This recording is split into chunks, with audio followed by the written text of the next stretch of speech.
Sur les terres arides du Nicaragua, une maladie fait des ravages. L'insuffisance rénale chronique, appelée IRC.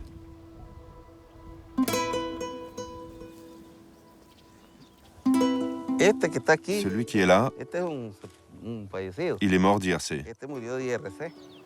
Il avait 27 ans. José est croque-mort. Il connaît chacune des victimes. Il s'appelait Nicolas Duarte. Il venait de la communauté d'El Pelisco. Il est mort d'IRC. Il avait 23 ans. Ici, cette maladie n'a pas d'âge. Que tu sois jeune, vieux, tout le monde part. Ici, la plupart, enfin tous les jeunes qui meurent, c'est d'IRC.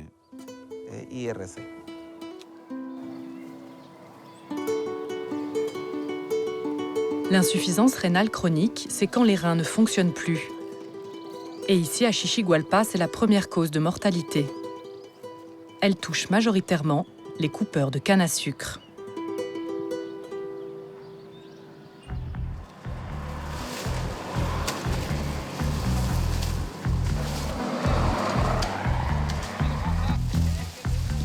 Machette à la main, sous une chaleur tropicale dépassant parfois les 40 degrés, ces forcenés coupent. Coupent sans répit, entassent et ramassent la canne.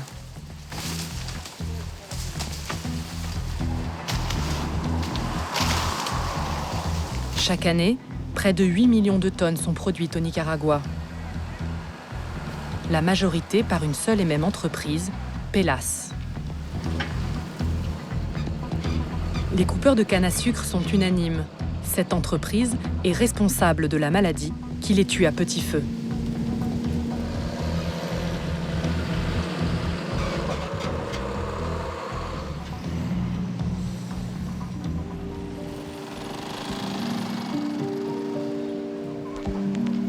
La majorité de ces coupeurs de canne vivent dans un quartier pauvre de la ville de Xixihualpa, un peu à l'écart du centre.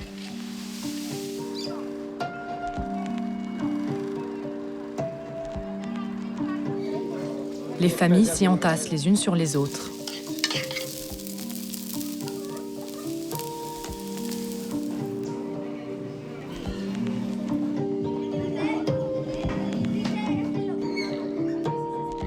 Ici, l'épidémie fait des ravages.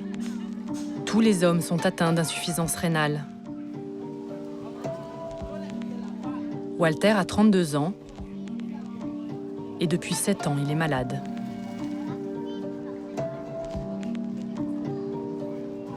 Oui, l'entreprise est coupable à 100%. C'est sûr à 100% que c'est elle qui nous a contaminés.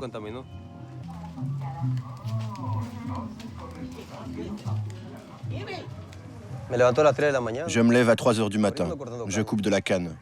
C'est dur. C'est de la canne crue. J'utilise une machette.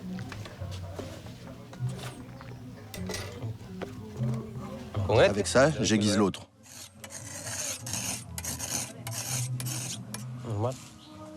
On la découpe en morceaux. On prend la tige comme ça et on la découpe. Pour se protéger des feuilles tranchantes de la canne, Walter utilise les moyens du bord. Une longue chaussette percée et un gant de jardinier. Faut que ce soit bien mis, comme ça. Tu prends là, en bas. Ensuite, on coupe ici et ici. Aujourd'hui, ses reins ne filtrent plus correctement son sang. Alors son taux de créatinine augmente. Une molécule normalement présente dans le corps, mais qui, là, n'est plus assez éliminée. La créatinine se transforme en poison et intoxique lentement Walter.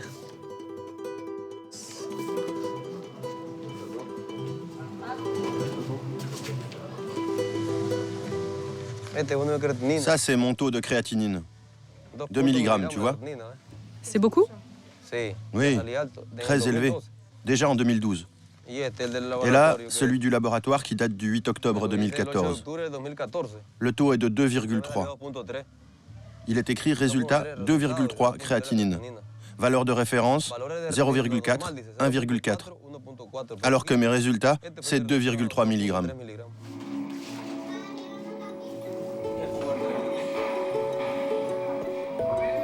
Walter n'a pas d'argent pour se soigner. Un jour, la créatinine va le tuer.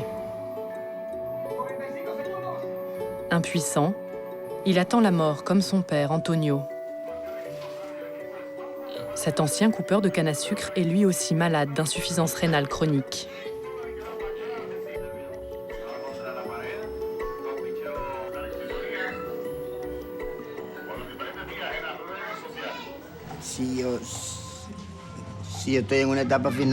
Je suis en fin de vie. J'ai de l'asthme, de l'hypertension, les nerfs lâches et bien sûr, mes reins ne fonctionnent plus. Je ne tiens que grâce à la dialyse de mon sang. La dialyse, c'est une machine qui filtre le sang à la place des reins, mais qui, à force, abîme les veines. J'attends la mort. On ne peut plus revenir en arrière. Il n'y a rien à faire.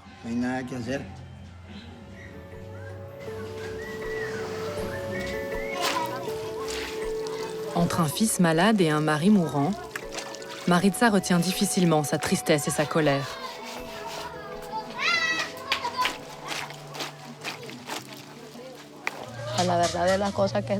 La chose qu'il faut dire, c'est que c'est vraiment dur.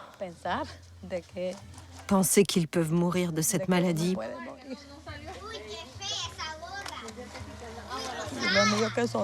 En plus, ils sont deux. Mon garçon et mon mari.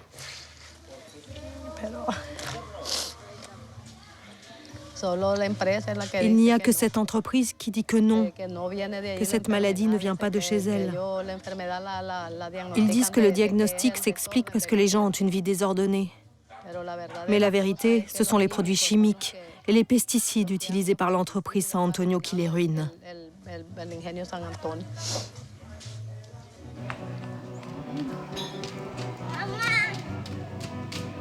Cette entreprise que Maritza accuse s'appelle Pelas. Sa filiale, San Antonio, serait responsable de cette épidémie à cause des pesticides utilisés dans ses champs.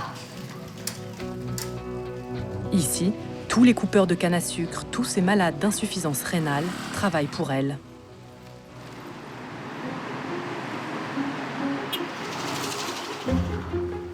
Pelas, c'est le groupe le plus puissant du pays. Il vend des voitures, des assurances, détient un réseau de télécommunications et des hôpitaux. En 2010, Pelas pesait 120 millions d'euros. Mais ce qui a fait la renommée du groupe, c'est sa production de biocarburants et surtout son fameux rhum Flor de Caña, fabriqué à partir de canne à sucre.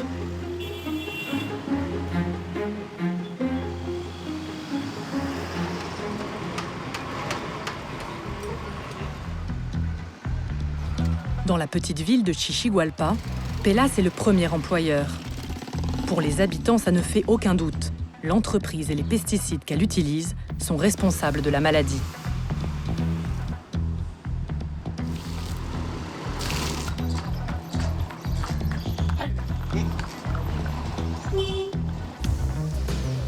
Tous les dimanches, une armée d'un nouveau genre monte au front.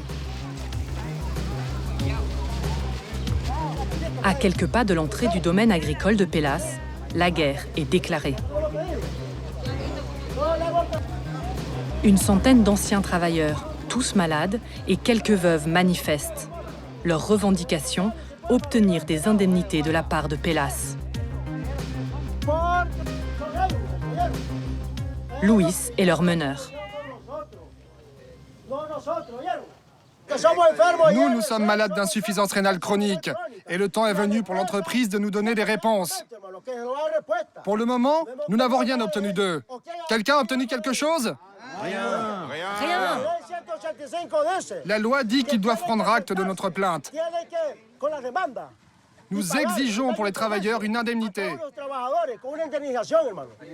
Combien sont prêts à se battre ? Tous.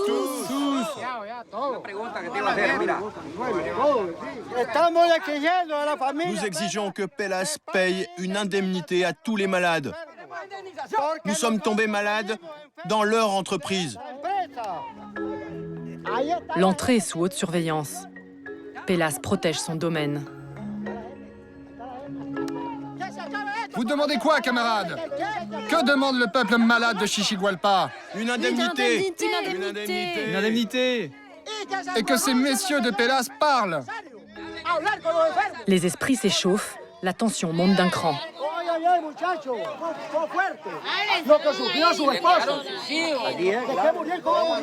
Pas de répression, une indemnisation.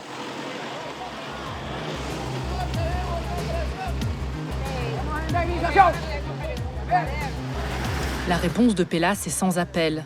La police anti-émeute débarque en force.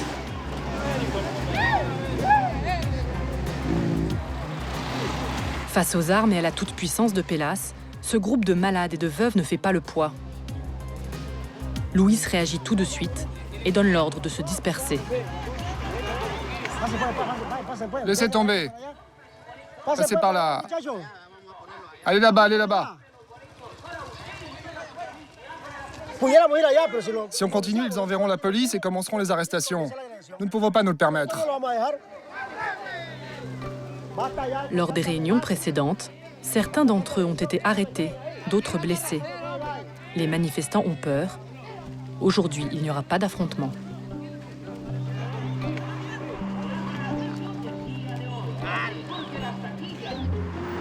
Nous avons voulu poser la question à Pelas. Les pesticides utilisés dans ces champs sont-ils, oui ou non, responsables de l'épidémie? Impossible d'obtenir une interview. Pelas se mure derrière une seule réponse, le résultat d'une étude scientifique.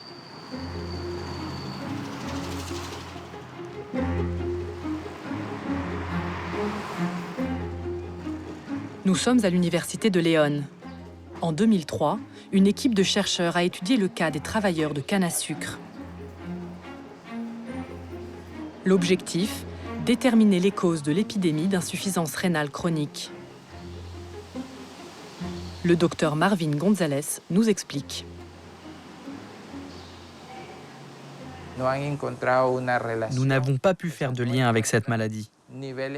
Nous n'avons pas trouvé de niveau toxique pour les métaux lourds et les pesticides dans les échantillons analysés. Néanmoins, bien que nous ne connaissions pas la cause exacte, nous connaissons les facteurs de risque. Le premier, c'est le stress thermique, conséquence d'une importante exposition à des hautes températures. Un autre, c'est la déshydratation qui entraîne l'augmentation de l'acide urique dans le sang. Il y a aussi l'hypothèse selon laquelle la consommation de boissons sucrées pourrait endommager la fonction des reins. Enfin, il y a aussi d'autres facteurs environnementaux.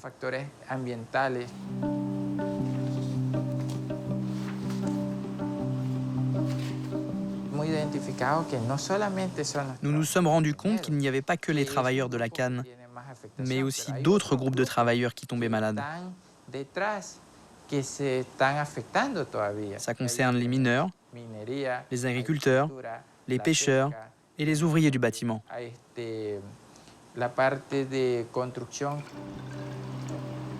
À l'heure actuelle, les causes de cette épidémie nationale sont inconnues. Seule certitude, elle a déjà fait près de 9000 morts dans tout le pays. La piste des pesticides n'est pas écartée. Face à l'ampleur de ce désastre sanitaire, il faudrait une volonté politique pour pousser les investigations scientifiques. En attendant, à Xixihualpa, c'est l'hécatombe. L'exaspération monte. Pelas refuse de payer des indemnités. Elle écarte toute responsabilité. Néanmoins, pour faire taire les revendications, elle consent quelques dépenses à minima.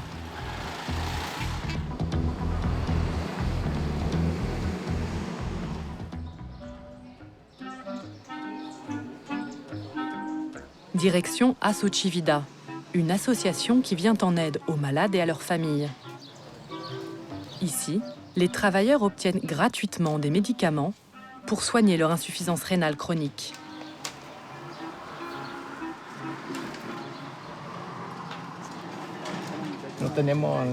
Nous n'avons pas de ressources pour pouvoir acheter des médicaments. Alors ici, grâce à Dieu, on nous permet d'en avoir.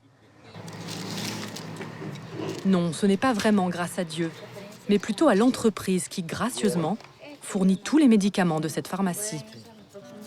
Pelas a aussi financé la construction de logements et la distribution de nourriture.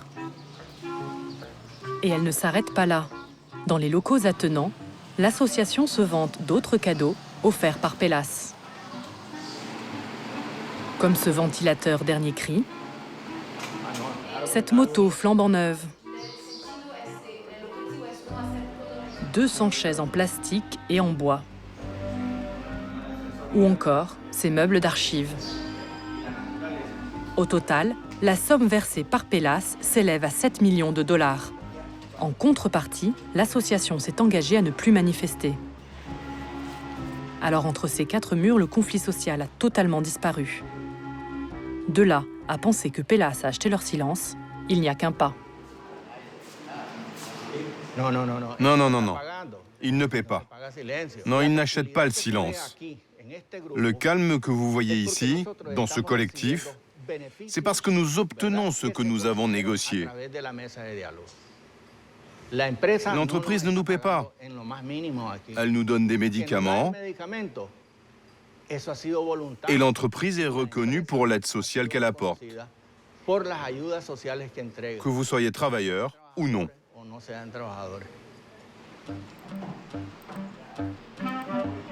9 ans que Pelas paye, 9 ans que les travailleurs de l'association n'ont plus manifesté.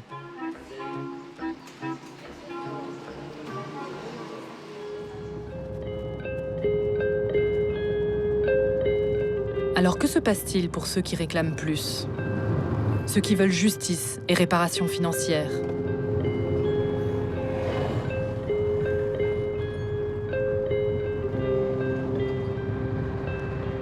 Une femme n'a pas encore rendu les armes. C'est Carmen Rios. Elle a longtemps manifesté contre Pelas, sans aucun résultat. À 56 ans, elle s'est donnée pour devoir d'aider les malades. Aujourd'hui, elle va à leur rencontre, chez eux, dans ce village, au milieu des champs de canne à sucre.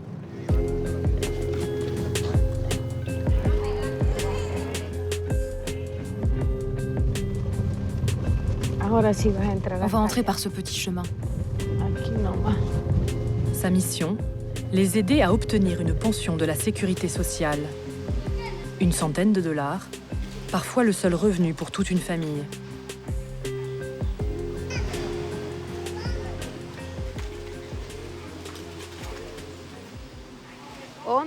Où es-tu, Maria? Allez.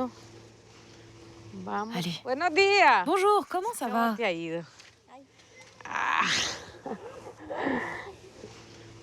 Tiens, tu peux les ranger.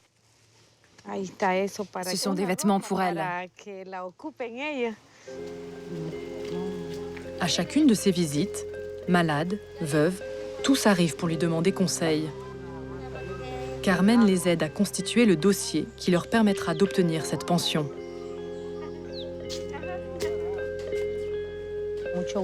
Enchantée, je suis Carmen Rios. Je pense que vous me connaissez. Et vous recevez toujours sa retraite? Non. Décédée à cause d'insuffisance rénale chronique. Ce document est l'acte officiel de décès qui dit que son mari est mort d'insuffisance rénale chronique. Tous les travailleurs, hommes ou femmes, souffrant d'une pathologie contractée sur leur lieu de travail, ont droit à une pension d'invalidité de la part de la sécurité sociale, mais aussi d'une indemnité de la part de leur employeur.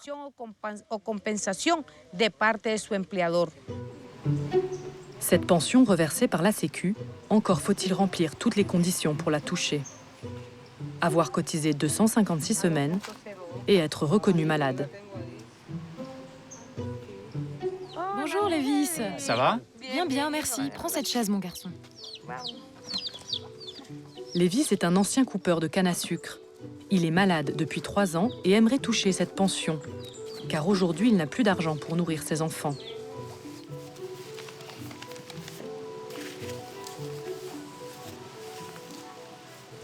En le voyant comme ça, on a l'impression qu'il n'est pas malade. Mais c'est parce qu'il fait attention. Je ne bois pas, je ne fume pas, je suis chrétien, quoi. Grâce à Dieu, j'ai réussi à stabiliser la maladie. Mon père, mes 3 frères sont morts de créatinine. On va prier Dieu pour qu'il te donne la force d'aller de l'avant.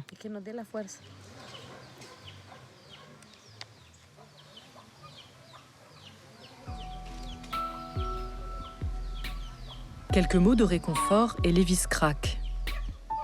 Carmen est la seule personne à l'aider. Je sais que c'est douloureux. Moi aussi, j'ai perdu ma famille. Je sais que, concernant la sécurité sociale, on va réussir ça. Mais je veux aussi que vous m'aidiez à prier Dieu, ensemble, qu'il nous aide à y arriver.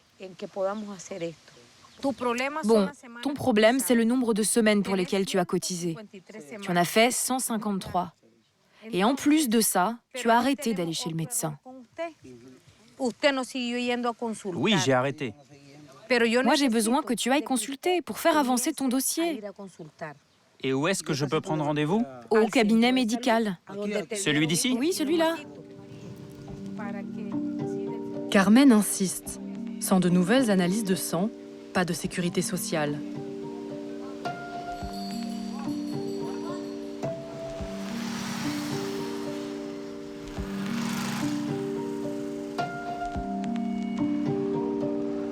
À Xixihualpa, la question n'est pas de savoir si l'on est malade, mais plutôt combien de temps reste-t-il à vivre.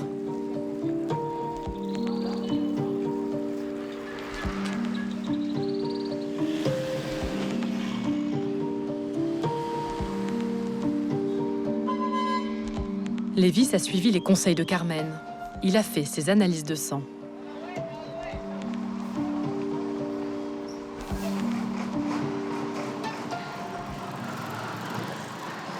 Je viens chercher mes analyses. Quel nom? Lévis.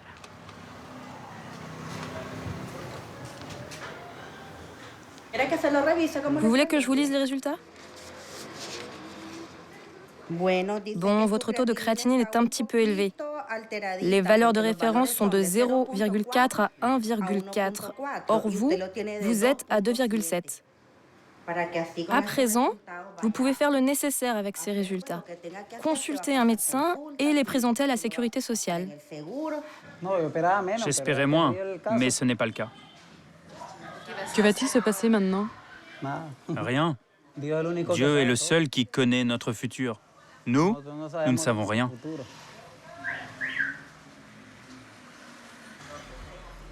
Le verdict est sans appel. La maladie gagne du terrain.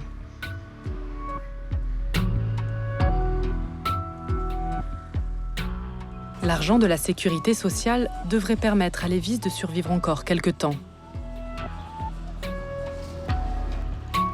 Que Pélas et sa canne à sucre soient responsables ou non de cette épidémie, peu importe. Ici, à Xixihualpa, c'est toute une population sacrifiée qui meurt en silence.